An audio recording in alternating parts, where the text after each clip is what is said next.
Hi friends, this is Ragvi of MA Bedandi. Question tags. Today I would like to share with you about question tags. I am never on time. It's a sentence andi. I am never on a time. Never అనేది a meaning ఇస్తుంది? Negative meaning ఇస్తుంది. కాబట్టి negative మీనింగ్కి మనం ఇప్పుడు కూడా positive answer రాయాలి. Question ట్యాగ్స్ని discuss చేసేటప్పుడు negative meaning already క్వశ్చన్లో ఉంటే మనం ఆన్సర్లో పాజిటివ్ సెన్స్ మాత్రమే యూజ్ చేయాలి. అసలు క్వశ్చన్ ట్యాగ్స్ని ఎలా ఫ్రేమ్ చేయాలి? ఫస్ట్ సబ్జెక్ట్ ఉంటుంది, తర్వాత వెర్బ్ ఉంటుంది, నెక్స్ట్ క్వశ్చన్ ట్యాగ్ ఉంటుందండి. అది మనం దాన్ని ఎలా చేంజ్ చేసుకుంటాము? హెల్పింగ్ వెర్బ్ని ముందు పెట్టుకుని తర్వాత క్వశ్చన్ ట్యాగ్ని పెడతాం. హెల్పింగ్ వెర్బ్ని పెట్టి తర్వాత సబ్జెక్ట్ పెట్టి తర్వాత క్వశ్చన్ ట్యాగ్ పెడతాం. అంటే S plus V plus question ట్యాగ్గా ఉన్నటువంటి ఫార్మేషన్ కాస్త ఏమవుతుంది? HV plus subject plus question tag అవుతుంది. క్వశ్చన్ మార్క్ అవుతుంది. అంటే ప్రతి దానిలో కూడా ఒక ప్రొనౌన్ ఉండాలి. ఇక్కడ సబ్జెక్ట్ ఏమవుతుందంటేనంటే ఎప్పుడు కూడా ప్రొనౌనే వస్తుంది. మనం క్వశ్చన్ ట్యాగ్స్ని ఎప్పుడు ఫ్రేమ్ చేసినా ముందు ప్రొనౌనే పెట్టుకోవాలి. ప్రొనౌన్ బట్టే హెల్పింగ్ వెర్బ్ అనేది ఈ హెల్పింగ్ వెర్బ్ డిపెండ్ అయి ఉంటుంది. హెల్పింగ్ వెర్బ్ ఏంటండి? ఇక్కడ హెల్పింగ్ వెర్బ్స్ చూడండి. ఇక్కడ ఫర్ ఎగ్జాంపుల్ ఈ క్వశ్చన్ ఉంది. ఈ క్వశ్చన్లో I am never on time అన్నాడు. ఇక్కడ హెల్పింగ్ వెర్బ్ ఏమవుతుంది? యామ్ అనేది హెల్పింగ్ వెర్బ్ అవుతుంది. Already discuss so many times. Is, am, are, was, were, have, has, had, will, shall, like that, was, were, finger tips I told you no అండి. Those are all comes under helping verbs. Do forms, have forms, like that so many helping verbs, auxiliary forms are there. Okay, ఇవన్నీ కూడా ఈ question ట్యాగ్స్లో ముందు వస్తాయి. అవి సబ్జెక్ట్గా act చేస్తాయి. దాని తర్వాత ఆబ్జెక్ట్ అనేది సబ్జెక్టుగా ఉన్నది ఏదైతే ఉంటుందో అవి మాత్రమే లాస్ట్లో వస్తాయి. తర్వాత క్వశ్చన్ మార్క్ పెట్టుకోవాలి. యువర్ ఎట్ హోమ్ అన్నాడు. యువర్ ఎట్ హోమ్లో ఇది ఏ సెన్స్ ఇస్తుంది? నెగిటివ్ సెన్స్ ఇస్తుందో పాజిటివ్ సెన్స్ ఇస్తుందో మనం ఫస్ట్ అబ్జర్వ్ చేసుకోవాలి. అది పాజిటివ్లో ఉంటే మన ఆన్సర్ నెగిటివ్లో పెట్టాలి. ఇప్పుడు వర్ అనేది అంటే మనం టెన్స్ ఏం చేయాల్సిన అవసరం లేదు. కాకపోతే కొన్ని రూల్స్ని ఫాలో అవ్వాలి. ఆ రూల్స్ ఏంటో మీకు క్లియర్గా నేను ఎక్స్ప్లెయిన్ చేస్తాను. ఇక్కడ చూడండి, ప్రతి దానిలోనూ pronoun compulsory, question mark compulsory, helping verb compulsory. ఇక్కడ ఎలా ఇస్తాడంటే ఇలా ఇస్తాడండి. For example there are students అని ఇచ్చినప్పుడు కామా పెడతాడు. కామా పెట్టి పక్కన మనకి బ్లాంక్ ఇస్తాడు. అక్కడ ఆన్సర్ రాయాలంటుంది. అక్కడ ఆన్సర్ మనం రాయాల్సి ఉంటుంది. కాబట్టి కామా పక్కకు పెట్టేటటువంటి మనం ఏ లెటర్ రాసినా అన్ని స్మాల్ లెటర్సే రాయాలి. అదొక రూల్. కామా పక్కకు వచ్చిన క్వశ్చన్ ట్యాగ్స్ అన్నిటినీ స్మాల్ లెటర్స్లో మాత్రమే ఉంచాలి. She reads a book. ఇక్కడ ఏ హెల్పింగ్ వెర్బ్ ఇవ్వలేదు. ఇక్కడ వర్ అనేది హెల్పింగ్ వెర్బ్ అయింది సెకండ్ సెంటెన్స్లో. థర్డ్ సెంటెన్స్లో ఇక్కడ ఏ హెల్పింగ్ వెర్బ్ ఇవ్వలేదు. ఏ హెల్పింగ్ వెర్బ్ ఇవ్వకపోతే అక్కడ V1 అన్నట్లండి. ఏ హెల్పింగ్ వెర్బ్ ఇవ్వకపోతే V1 డూ ఉన్నట్లు. అక్కడ ఆల్రెడీ ఎస్ ఉంటే కనుక V1 ప్లస్ ఎస్ డస్ ఉన్నట్లు. V2 ఫామ్లో ఉంటే అది డిడ్ అని రాసుకోవాలి. ఫర్ ఎగ్జాంపుల్ ఇక్కడ రీడ్స్ అని ఇచ్చాడు. షీ రీడ్స్ ఏ బుక్ అన్నాడు. అంటే ఏంటి? అక్కడ డజన్ రాసుకోవాలి. డజన్ రాసి అది ఆల్రెడీ పాజిటివ్ సెన్స్ ఇచ్చింది కాబట్టి మనం నెగిటివ్ సెన్స్లో ఆన్సర్ రాయాలి. డజంట్ షీ అని పెట్టి క్వశ్చన్ మార్క్ పెట్టుకోవాలి. ఈ రాహుల్ ఈడ్స్ కూడా సేమేనండి. ఇది third person singular. He, she, అలాగే నేమ్స్, పర్సన్స్ నేమ్స్ వచ్చినప్పుడు థర్డ్ పర్సన్ సింగులర్స్ అవుతాయి. అప్పుడు కంపల్సరీగా డజ్ అనేది వస్తుంది. Rahul eats A mango. Doesn't he అని ఆన్సర్ రాయాలి. అలాగే విల్ నాట్ని వోంట్ అని రాసుకోవాలి. విల్ నాట్గా చెప్పకూడదు. ఇప్పుడు విల్ నాట్ అనే ఓడే లేదు. అలాగే షెల్ నాట్ అనే ఓడు కూడా లేదు. విల్ నాట్ని వోంట్ గాను, షెల్ నాట్ని షాంట్ గాను చెప్పాలి. విల్ నాట్ని వోంట్, నెక్స్ట్ షెల్ నాట్ని షాంట్గా చెప్పాలి. అలాగే ఏదైనా క్వశ్చన్లో లెటర్స్ అని వస్తే మనం కళ్ళు మూసుకుని షెల్వి అని పెట్టేయచ్చు. లెటర్స్ అని వస్తే షెల్వి అని పెట్టుకోవాలి. ఇది ఒక మార్కర్ అన్నమాట అండి. అంటే కీవర్డ్ అని అర్థం. ఐ ఆమ్ నాట్ అని వస్తే యామ్ అని చెప్పాలి. ఐ ఆమ్ ఏ స్టూడెంట్ అని పాజిటివ్ సెన్స్లో ఇస్తే ఆరింట్ ఐ అని రావాలి. యాక్చువల్గా ఐ పక్కకి ఎప్పుడు కూడా యామనే రాస్తాం, కానీ క్వశ్చన్ ట్యాగ్లో ఉన్నటువంటి క్వశ్చన్ ట్యాగ్లో ఆరింట్ ఐ రావాలి. క్వశ్చన్ ట్యాగ్లో ఐ పక్కకి యామ్ వచ్చి అది పాజిటివ్ సెన్స్లో ఉంటే మనం నెగిటివ్ సెన్స్లో ఆన్సర్ ఇచ్చేటప్పుడు ఆరింట్ ఐ రాయాలి. ఇది ఒక one of the rule. Okay అండి. డూ V1 అంటే డూ అన్నట్లు, V1S అంటే డజ్ అన్నట్లు, V2 అంటే డిడ్ అన్నట్లు. అలాగే ఒక సెంటెన్స్లో ప్లీజ్ కానీ డోంట్ కానీ ఇస్తే మన ఆన్సర్ విల్ యూ కింద మారాలి. ఒక సెంటెన్స్లో ప్లీజ్తో ఏదైనా సెంటెన్స్ ప్లీజ్తో స్టార్ట్ అయినా డోంట్తో స్టార్ట్ అయినా మన ఆన్సర్ విల్ యూ కంపల్సరీగా రాయాలి. అలాగే యూజ్ టు వస్తే డిడింట్ అని రాయాలి. యూజ్ టు అనేది ఒక హెల్పింగ్ వెర్బ్. ఈ హెల్పింగ్ వెర్బ్ ఇది కనుక ఆన్సర్లో క్వశ్చన్లో ఉంటే మన ఆన్సర్ డిడింట్ అని రాయాలి. It tells about past actions. Use to అంటే ఏంటి అంటే it tells about past actions. I use to do yoga. అప్పట్లో యోగా చేసేవాడిని. డిడింట్ ఐ కదా అంటున్నాడు. Didn't I use to yoga అంటే ఇప్పుడు చేయట్లేదని అర్థం. అప్పట్లో పాస్ట్ యాక్షన్లో చేశాడు.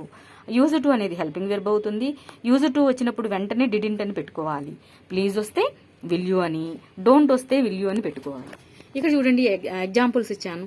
ప్లీజ్ వెయిట్ అనగానే ఆన్సర్ మనం ఏమవ్వాలి? విల్ యూ అని రావాలి. Wait a minute, wait a minute ఇక్కడ కూడా విల్ యూ అని రాయాలి.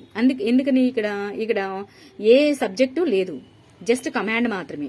వెయిట్ ఏ మినిట్ అనే కమాండ్ మాత్రమే ఇస్తున్నాం కాబట్టి ఇక్కడ విల్ యూ అని పెట్టుకోవాలి. డోంట్ స్టాండ్ దేర్, డోంట్ వస్తున్నా కూడా విల్ యూ అనే పెట్టాలి. ప్లీజ్ వచ్చింది కాబట్టి మన answer will you. Please come here అన్నాడు, మన ఆన్సర్ ఏమవుతుంది? విల్ యూ అనాలి. మన ఆన్సర్ విల్ యూగా మార్చుకోవాలి. అలాగే ఇక్కడ కొన్ని స్పెషల్ యూసేజెస్ అంటే అండి ఎగ్జిబిషన్స్ అనమాట. మనం చెప్పిన దానికి కొంచెం భిన్నంగా ఉంటాయి. ఇప్పుడు ఏ వాక్యంలోనైనా దేర్ అని కనిపిస్తే మన ఆన్సర్లో కూడా దేర్ అనే రాసుకోవాలి. ఏదైనా ఒక క్వశ్చన్లో దేర్ అని కనిపిస్తే మన ఆన్సర్లో దేర్ అని రాయాలి. ఎగ్జాంపుల్ ఇస్తే మీకు అర్థమవుతుంది. అలాగే ఏదైనా ఒక వాక్యంలో వన్ అని కనపడితే ఆన్సర్లో కూడా వన్ అని రాయాలి. దేర్ అంటే కనపడితే దేర్ యాజ్ ఇట్ ఈజ్గా, వన్ కనపడితే వన్ యాజ్ ఇట్ ఈజ్గా రాసుకోవాలి. అలాగే ఆట్ టు అనే పదం కనుక వస్తే అది హెల్పింగ్ వర్బ్ అవుతుంది. అది ఇందాక యూజ్ టు వచ్చింది, అదేంటండి పాస్ట్ యాక్షన్స్ అన్నాను. ఇక్కడ ఆట్ టు అనేది ఒక హెల్పింగ్ వెర్బ్గా రాసుకుని అది ఆట్ టు ఉంటే కనుక దాన్ని ఎగ్జాంపుల్ ఇస్తే అర్థమవుతుంది. ఐ ఆమ్ ఏ డాక్టర్ ఆరింటై ఇందాక చెప్పాను కదండి. అది పాజిటివ్ సెన్స్ వస్తే కనుక క్వశ్చన్లో కంపల్సరీగా నెగిటివ్ సెన్స్లో ఆరింటై అని మాత్రమే రాయాలి. యామింటై అనేది ఉండదు.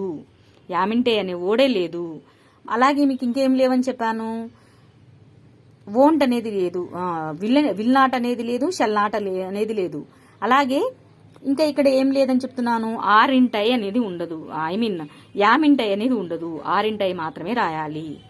ఓకే. అలాగే సంబడి కానీ, నోబడి కానీ, ఎవ్రీబడి అని కానీ ఈ వర్డ్స్ కనుక మన క్వశ్చన్స్లో కనిపిస్తే వెంటనే సంబడి పక్కకి దేర్ అనే సంబడికి బదులుగా దే అని రాసుకోవాలి. సంబడికి బదులుగా దే అని, నోబడికి బదులుగా దే అని, ఎవ్రీబడికి ఇన్స్టెడ్గా దే అని రాసుకోవాలి. ఓకే. అది దే వచ్చినప్పుడు మనకి సింగులర్ హెల్పింగ్ వెర్బ్ వచ్చినప్పుడు కూడా దే అనేది ఇక్కడ ఆన్సర్ రాస్తున్నాం కాబట్టి దేకి బిఫోర్ మనం ప్లూరల్ హెల్పింగ్ వెర్బే రాసుకోవాలి. చూడండి ఇక్కడ ఎగ్జాంపుల్స్ ఇచ్చాను, మీకు అర్థమవుతుంది. దేర్ ఆర్ స్టూడెంట్స్ అంటున్నాను. అప్పుడు ఆరింటిదే దేర్ ఆర్ స్టూడెంట్, దేర్ అన్నాను కాబట్టి మనకి ఇందాక చెప్పుకున్నాం కదా, దేర్ అని వస్తే ఏమని చెప్పాలి? ఆన్సర్లో కూడా దేరే పెట్టాలి. ఆరింటి దేర్. నాట్ ఎందుకు పెట్టామండి? అది పాజిటివ్ సెన్స్లో క్వశ్చన్ ఉంది కాబట్టి ఆన్సర్ నెగిటివ్ సెన్స్లో రాస్తున్నాం. ఆరింటి దేర్ అని పెట్టాలి. ఇక్కడ సంబడీని వచ్చింది, ఎవ్రీబడీని వచ్చాయి. చూడండి 2 examples. Somebody has open the door. Open the door అన్నప్పుడు somebody has open the door అన్నప్పుడు సంబడి అని రాగానే దే అని పెట్టాలి. దే అనేది లాస్ట్లో రాసుకుని దానికి ముందు ఇక్కడ హ్యాజ్ అని వచ్చింది. సంబడి తర్వాత హ్యాజ్ అనేది రావాలి. యాక్చువల్గా అది సింగులర్ హెల్పింగ్ వెర్బ్ యూజ్ చేయాలి క్వశ్చన్లో కాబట్టి అలా యూజ్ చేశాడు. కానీ మన ఆన్సర్లో ఏంటి? ముందే మనం దే అని తెలిసిపోయింది కదా మనకి. దే అంటే ప్లూరల్ కదా. ప్లూరల్కి మనం ఏం వాడాలి? ప్లూరల్ హెల్పింగ్ వెర్బ్ని వాడాలి కాబట్టి హ్యావ్ను వాడాం. హ్యావ్ను వాడి ఎట్ ఏ టైం నాట్ పెట్టాం. సో మన ఆన్సర్ ఏమిటవుతుందండి? హ్యావింట్దే అని అవుతుంది. అట్లానే ఎవ్రీబడి ఈజ్ హ్యాపీ. ఎవ్రీబడి పక్కకి ఈజ్ అని సింగులర్ హెల్పింగ్ వెర్బ్ వచ్చింది. ఎవ్రీబడి అని రాగానే మనం దే రాసుకోవాలి కదా ఆన్సర్లో. దే రాసేసాం చూడండి. అప్పుడు దే రాసినప్పుడు ఈజ్ కాస్త ఏమైపోతుంది? ఆర్ అయిపోతుంది. ఆర్ అయ్యి వెంటనే నాట్ అనే నెగటివ్ సెన్స్ వస్తుంది.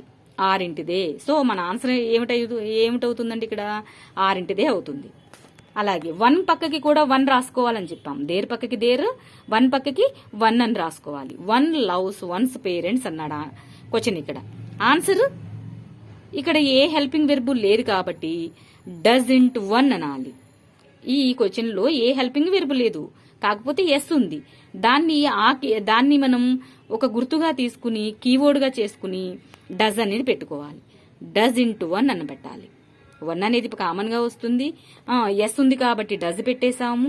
ఇది పాజిటివ్ సెన్స్ లో ఉంది కాబట్టి ఇక్కడ నెగిటివ్ సెన్స్ లో డజంట్ వన్ అనేది ఆన్సర్ అవుతుంది. అలాగే ఆర్ టు చెప్పాను కదండి. ఆర్ టు అంటే respect our, we are to respect our elders అంటున్నాడు. అండ్ ఆర్ట్ అంటే మనం ఇక్కడ దేనిగా కన్సిడర్ చేయమని చెప్పాను? హెల్పింగ్ వెర్బ్ గా. అంటే అదే డైరెక్ట్ ఆన్సర్ అవుతుంది మనకి. ఇప్పుడు ఆర్ట్ టు, ఆర్ట్ ఇంటూ ఉయ్, అది హెల్పింగ్ వెర్బ్ గా రాసుకుని ఆర్ట్ ఇంటూ ఉయ్. ఉయ్ అనేది ప్రనౌన్ ఆల్రెడీ ఉంది కాబట్టి అదే ప్రనౌన్ ని లాస్ట్ లో రాసేసాం. ఆర్ట్ ఇంటూ ఉయ్ అని రాసుకోవచ్చు, లేదా షుడ్ ఇంటూ ఉయ్ అని కూడా పెట్టుకోవచ్చు. ఆర్ట్ ఇంటికి బదులుగా షుడ్ ఇంటూ ఉయ్ అని కూడా రాసుకోవచ్చు అండి. అలా ఈ కొన్ని టిప్స్ ని చాలా పర్టికులర్ గా మనం ఫాలో అవ్వాల్సి ఉంటుంది క్వశ్చన్ ట్యాగ్స్ ని చేంజ్ చేసేటప్పుడు. ఏదైనా ఒక సెంటెన్స్ లో few, little, scarcely, hardly, barely, never, seldom లాంటి పదాలు కనుక వస్తే ఏంటండి, మళ్ళీ ఐ రిపీట్ అగైన్ అండి. Few, little, scarcely, hardly, barely, never, seldom ఈ పదాలు నెగిటివ్ సెన్స్ ని ఇస్తాయి.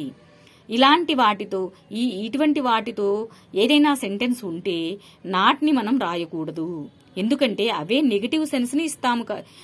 అవే నెగిటివ్ సెన్స్ ని ఇస్తున్నాయి కాబట్టి. అంటే ఇవే నెగిటివ్ వర్డ్స్ అన్నమాట. ఆల్రెడీ నెవర్ తో మనం స్టార్ట్ చేసాం కదా ఒక సెంటెన్స్ బిఫోర్, చూడండి.